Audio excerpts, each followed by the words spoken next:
On n'a pas, vous savez que les statistiques ethniques sont interdites en France, donc on ne sait pas combien. Et donc, du coup, ça laisse prise à tous les fantasmes. Combien de musulmans? Personne ne le sait. Alors, les uns disent 3 millions, d'autres 5 millions, d'autres 10 millions, on ne sait pas. En revanche, ce que l'on sait, c'est combien de cités en France sont des territoires interdits de la République, pour reprendre l'expression célèbre. Et on le sait par un ancien préfet, j'ai oublié son nom là, mais qui vient de partir en retraite, enfin il y a 2-3 ans il est parti en retraite, donc maintenant il peut parler. Mais je l'ai rencontré il y a quelques années avec Michel Tribala et d'autres, c'est elle qui nous l'a fait rencontrer, il s'appelle Michel Auboin, voilà, maintenant ça me revient. Michel Auboin. On a déjeuné ensemble et là, il nous a raconté quelque chose d'incroyable. Il était encore en fonction, donc vous ne pouvez pas publier ce qu'il a dit. Il disait qu'il y avait en France environ 5000 cités qui étaient des territoires interdits de la République. Il était chargé de ces problèmes au ministère de l'Intérieur. 5000 cités. Si 5000 cités représentent, si chacune d'entre elles représente 5000 habitants, faites le calcul. Et il nous a décrit le fonctionnement de ces cités. C'était effrayant, quoi. C'est-à-dire d'un côté, les cités tenues par les narcotrafiquants, les dealers, de l'autre côté, par les islamistes. Et il nous racontait quelque chose qui n'apparaissait dans aucun média. Tout à l'heure, je parlais de la fracture médiatique. Et effectivement, jamais je n'ai entendu ça dans les grands médias comme le Journal de France 2 ou d'autres. Il nous disait qu'à la tombée de la nuit, tout d'un coup, l'éclairage public s'arrêtait. Et pourquoi? Pour les trafics, bien sûr. Et quand c'était 2-3 ans plus tard, non, même pas, c'était dans les mêmes années, en 2016, avec une équipe d'amis, on a publié une suite au territoire perdu de la République qui est une France soumise.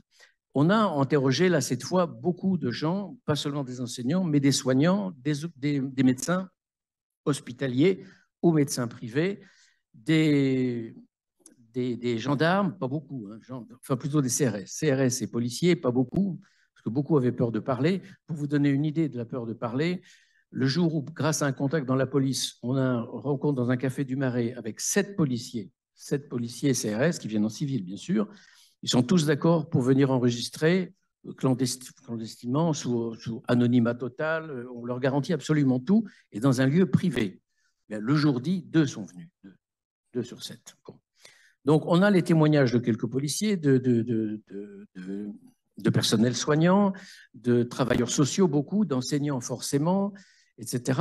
Et là, plus on a travaillé 1 an et demi à récolter tous ces témoignages, parfois en province, souvent au téléphone, par exemple, parfois de maires de petites villes dans l'est de la France, parfois un médecin urgentiste, le chef des urgences pédiatriques à Nice, je me souviens d'1 heure au téléphone avec lui.